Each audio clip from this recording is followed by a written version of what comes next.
All right, those were just our hamburger buns that we cut and quartered and we're placing into our 13 by 9 for this delicious and easy one pan recipe. Next, I'm gonna come in with 1 egg. I'm gonna crack right into our 13 by 9. In addition, I'm gonna come in with some heavy whipping cream and I'm just gonna go right on top of all of those hamburger buns with a ton of heavy whipping cream. And then the key to this recipe, if you are using this heavy whipping cream, you could also do a milk, but we're gonna let our heavy whipping cream and our egg soak into our hamburger buns. Yes, you heard that correct, our hamburger buns for about 5 minutes before we move on to our next step.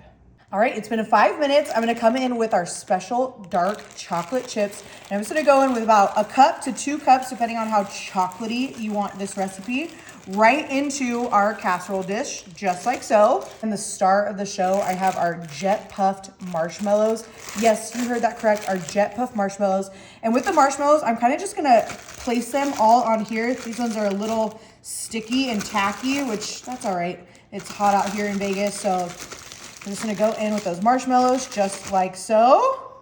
Now that we have our marshmallows down, I'm gonna come in with just a touch of our Ghirardelli cocoa powder, and a little goes a long way. It's a super, super strong baking ingredient, but oh my gosh, I love just adding a little bit of this. It just makes it so much richer and so tasty. I'm also gonna be coming in with our Cinnamon Toast Crunch Cinnadust, which is basically just cinnamon and sugar. And again, just a touch goes a long way because we have our chocolate chips, which are our special dark, our marshmallows, and of course our hamburger buns. And then I thought to myself, you can't have anything s'more related without some graham crackers. And we're just gonna go right on in. I have just 1 sleeve of our graham crackers. I kind of wanna leave these in bigger chunks. I feel like they're gonna add a nice crunch, and they're also going to be getting a little soft from that egg and from our heavy whip. And it's really gonna play nicely with our Cinnadust and really round out this easy and fun little s'mores inspired bread pudding. Oh, that is looking beautiful, folks. All right, I'm gonna go in with our Halloween edition spatula, and I'm just gonna ever so gently, remember we have that egg, we have our heavy whip. I wanna make sure all that cinnamon and all that cocoa powder really gets embedded into all of our ingredients. And no need to grease your 13 by 9 with that heavy whip. It'll be perfect. So we're just going in and I'm kind of just breaking everything up. Like I said, we have that egg in there as well to hold everything beautifully together. So we'll go ahead and finish getting this all nice and well combined before we move on to our next step. Alrighty, folks, that is all she wrote.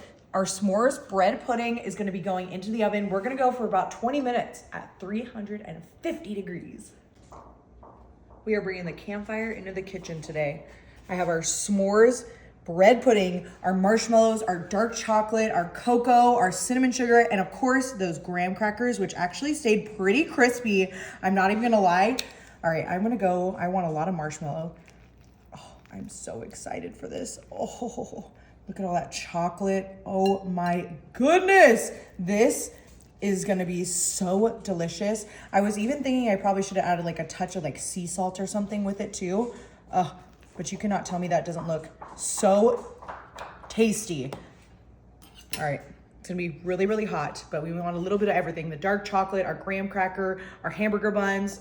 Fun fact, you can really make bread pudding with any kind of bread. So I had some leftover hamburger buns, hot dog buns, sourdough. Ooh, hot.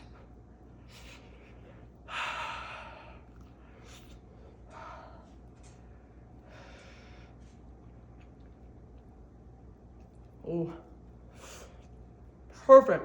I'm gonna try it. Amazing.